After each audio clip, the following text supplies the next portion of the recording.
very similar script. You're on the wrong end of it, but very similar story in a lot of ways, wasn't it? Yeah, I mean, they're always the same battles. You know, it's just a little bit of a Groundhog's Day. It was a really good fight, a really good game to be in, and yeah, we came up a little short, and credit to them.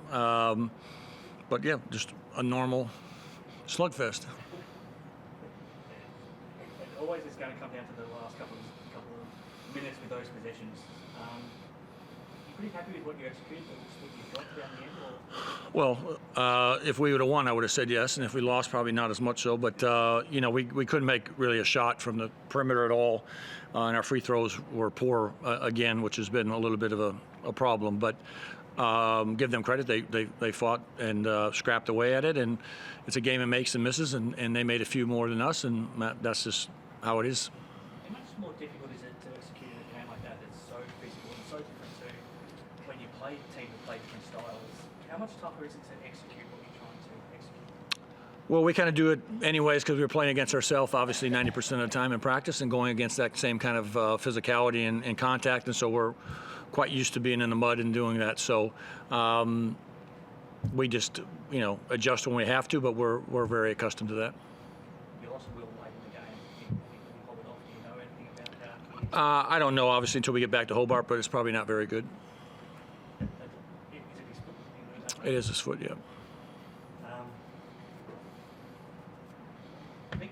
Sorry, Scott. Is the free throw thing a personnel thing, or is it something that kind of, like almost internal thing that permeates through the group when you start missing things? Like, how do you address it? How do you tackle it and get that to improve? I mean, I don't have a great answer for you other than, you know, they practice them and everyone does, and that's the history of basketball. And you shoot 100 after a foul shot, you run drills, you do all those things. Some guys are a little bit better foul shooters than others. Seeing the ball go through helps, but you know, sometimes you're on and sometimes you're off. They went 9 for 15 when they're a much better shooting team than that also. So you know, it's just one of those things. But it's been a few games where it's been enough to may inflict us some pain. Well, because it has hurt you, because it's like a situation where if you do make it free throws, even a league average, you're sitting in the top four. So I know you don't overreact to things, but is that something you pull your hair out and go, geez, I wish we Not really, because I've shot a lot of foul shots in my day and I missed a lot. So it just is what it is at the end of the day. And you know, some guys again are just better foul shooters, better in bigger moments, and some are just, you know, an average foul shooting player that shoots around 70%, and some nights a little bit better than others. So it's not something to overreact to, other than if we weren't practicing him and we weren't doing the right things, then I'd say that's on us. having that expectation with United and, you know, the close game and physicality. Now, is this a game that you review hard, or is it one that you kind of flush it and go, right, you sort of knew what you're going to expect before you go all the way on one possession? Yeah, I mean, we won't overanalyze really anything other than the fact that we played them 3 times now in feels like about 2 weeks.